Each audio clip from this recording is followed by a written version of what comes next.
लोगों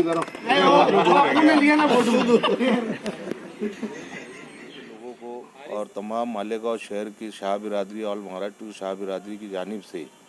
मैं डॉक्टर फारूक शाह आमदार धुलिया इनको मालेगांव शहर के अंदर इस्तकबालिया के लिए रोका गया कि उन्होंने आज बरोज बूथ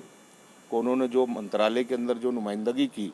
शाह बिरादरी की और लगभग काम होने पे पीछे भी 15 दिन पहले आमदार साहब ने मालेगांव शहर के अंदर बोल के गया कि अनकरीब काम कंप्लीट है। पॉजिटिव रिपोर्ट आने के बाद जो है वो कैबिनेट में जाएगा विषय। और आज अल्हम्दुलिल्लाह मीटिंग हुई। अब कोई भी आकर बोलेगा कि हम क्रेडिट लेंगे या हम नुमाइंदगी कर रहे शाह बिरादरी की, तो पीछे माजी में भी 15 साल क्या हुआ और आगे भी क्या होने वाला है। जो टेक्निकल काम था वो आमदार साहब ने पीछे जो बात बोले उसकी बुनियाद पे वो काम को आगे बढ़ा रहे हैं और हमको उम्मीद है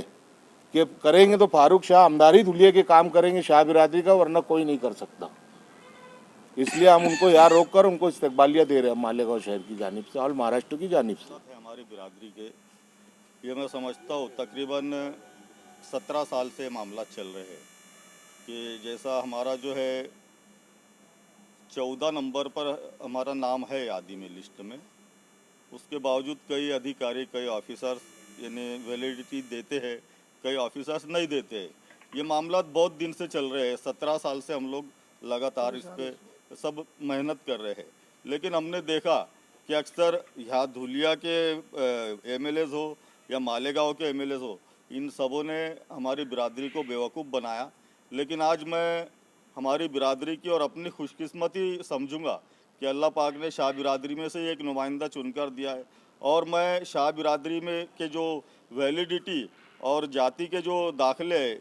ये मिलने में जो आने वाली दुश्वारियाँ है, इनको ख़त्म करना अपना फ़र्ज़ अव्वल समझता हूँ। और अल्हम्दुलिल्लाह मैं जिस दिन से चुनकर आया उसके बाद से मैं लगातार इस मामले में लगा हूँ। और जब तक हमने देखा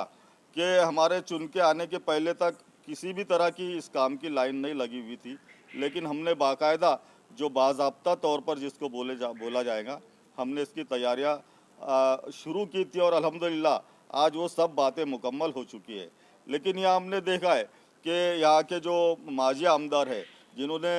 पहले वो 5 साल आमदार थे, उसके पहले उनके वालिद 10 साल आमदार थे और एक मर्तबा जब उनके वालिद आमदार थे उस वक्त तो उनकी खुद की सत्ता थी कांग्रेस और राष्ट्रवादी की, उस वक्त तो भी उन्होंने ये सब नहीं किया। अगर उनको करना रहता, अगर शाह बिरादरी के लोगों से उनको हमदर्दी रहती, तो उस वक्त जब उनके वालिद साहब सत्ताधारी आमदार थे उस वक्त ये कर लेते थे। लेकिन आज जब उन्होंने देखा कि ये बाज़ाब्तगी से ये काम अनकरीब मुकम्मल होने वाला है, तो ज़बरदस्ती उसका श्रेय लेने की कोशिश कर रहे हैं। आज मेरी उनसे वहाँ मुलाकात हुई और प्रोटोकॉल के मुताबिक हम लोग बैठे हुए थे। हम आज जो हमारे अजीत दादा पवार है उप मुख्यमंत्री, उनकी सदारत में मीटिंग हुई जिसमें अल्पसंख्यक मंत्री नवाब मलिक साहब थे, सामाजिक न्याय मंत्री धनंजय मुंडे साहब भी मौजूद थे और मैं भी मौजूद था। हमने बहुत अच्छी तरीके से इस पर पॉजिटिवली यानी वहाँ पर सब हमारा तय हुआ है और मैं समझता हूँ इंशाअल्लाह जल्दी ये काम होने वाला है। वहाँ पर हमने शेख आसिफ को ये भी कहा कि तुम्हारे लिए कोई दूसरे काम हो तो वो ढूंढ लो, ये काम करने के लिए अल्हम्दुलिल्लाह मैं सक्षम हूँ, इसलिए आप ये काम को साइड में ही छोड़ दो। इंशाअल्लाह ये हमारी बिरादरी का काम है और इसको मैं अपना फ़र्ज़ अव्वल समझता हूँ और इसको हम लोग इंशाअल्लाह ताला अपनी मेहनत से और अपनी काबिलियत से पूरा कर लेंगे। बिरादरी का इतना बड़ा मसला हल हो रहा है और इतनी हाई मतलब एजुकेशन हाई बोलना चाहिए, बड़ी मीटिंग थी और उसके अंदर महाराष्ट्र के सदर रहमान शाह साहब मौजूद नहीं थे। असल में ऐसा हुआ कि जो मीटिंग है इसका कल ही मतलब अजीत दादा साहब ने टाइम दिया था और मुझे भी आज ही वहाँ से उप मुख्यमंत्री का कार्यालय से फ़ोन आया, आज सुबह मुझे फ़ोन आया कि तुम्हारे शाह बिरादरी की मीटिंग है और तुमको इसमें शिरकत करनी है। इसलिए मैं हमारे बाकिया लोगों को बुला नहीं पाया, नहीं तो इसके पहले सह्याद्री अतिथि गृह पे जो हमारी मीटिंग हुई और वही वो जो मीटिंग थी हमारी, वही से असल कामकाज की शुरुआत हुई जिसमें हमारे मुस्लिम अंजुमन मुस्लिम शाह बिरादरी के महाराष्ट्र के सदर हाजी अब्दुल रहमान शाह साहब, हमारे भाई यहाँ कॉरपोरेटर हाजी अनीस अहमद साहब और मेरे साले अतीक अहमद, ये सब और ऐसे कई यानी हमारे धुलिया के भी जिम्मेदारान वहाँ पर मौजूद थे। डॉक्टर साहब, आप आमदार पद पर है और पूरे महाराष्ट्र की इस मुद्दे पर, इस मसले पर नुमाइंदगी कर रहे हैं। आज मीटिंग में आप मौजूद थे, शहर के माजी आमदार मौजूद थे, शहर के आमदार साहब मौजूद नहीं थे। इसके ऊपर आप क्या रोशनी डालेंगे?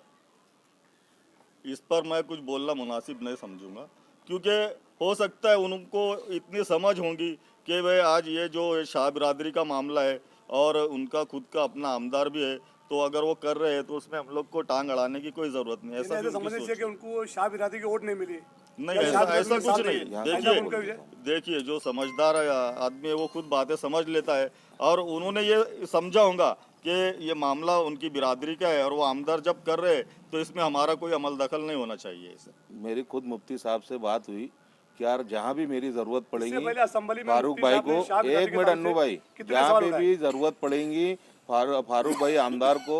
जो जरूरत पड़ेगी हम उनका साथ देंगे और हम उनके साथ है, ये खुद मुफ्ती साहब का बोलना है। नहीं, इससे पहले असेंबली में हमारे मुफ्ती साहब ने कितने सवाल उठाए शाह बिरादरी की तरफ से। असल में उनसे ये मामले में जो है, असल में पीछे भी बात मैं बताया आपको और आज भी बोल रहा हूँ कि एक आदमी जब कर रहा है दिलो जान से, और वो जो टेक्निकल फॉल्ट था वो आमदार साहब समझ गए कि इसको जब तक कैबिनेट में लिया नहीं जाएगा और कैबिनेट में जब तक ये मंजूर नहीं होगा, क्योंकि अमेंडमेंट करना है उसके अंदर, वो जो हमारे कास्ट और वैलिड को जो तकलीफ आ रही है उसमें अमेंडमेंट करना था, और अमेंडमेंट जब तक कैबिनेट में नहीं जाएगा तो जब तक अमेंडमेंट नहीं हो सकता। इसके लिए 15 साल से 17 साल से जो आमदार साहब ने बताया, पीछे भी वही हुआ और अभी भी तक वही होता आया। अब इन्होंने जब पीछे जब प्रेस कॉन्फ्रेंस लिया आमदार साहब ने, और जब वो बातें उन्होंने जब रखी सामने प्रेस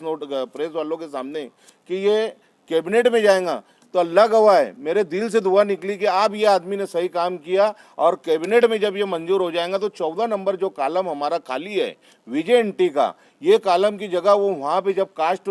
तो छप जाएगा वो बुक के जीआर के अंदर, तो उसके बाद अल्लाह के सिवा वो पत्र फिर कोई वापस नहीं ले सकता, ना कोई जीआर उसमें से हमारी शाह बिरादरी को निकाल सकता है।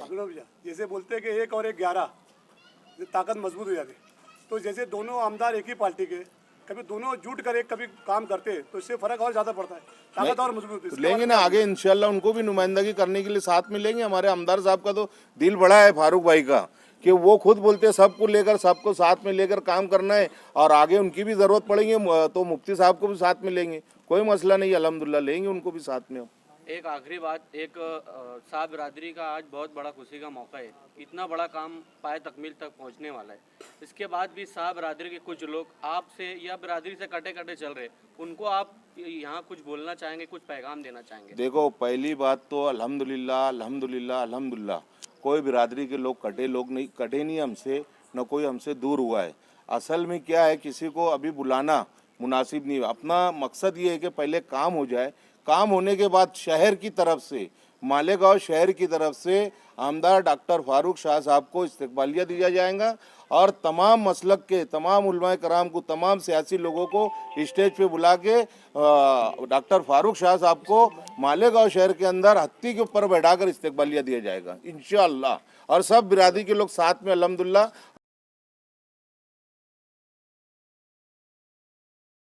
सैफ लैंड डेवलपर्स और कंस्ट्रक्शन समेत जमीन, खेत, प्लाट, फ्लैट, फार्म हाउस, कारोबारी बड़े प्लाट, छोटे प्लाट, यानी जमीन से मुताल्लिक तमाम काम इत्मीनान बख्श तरीके से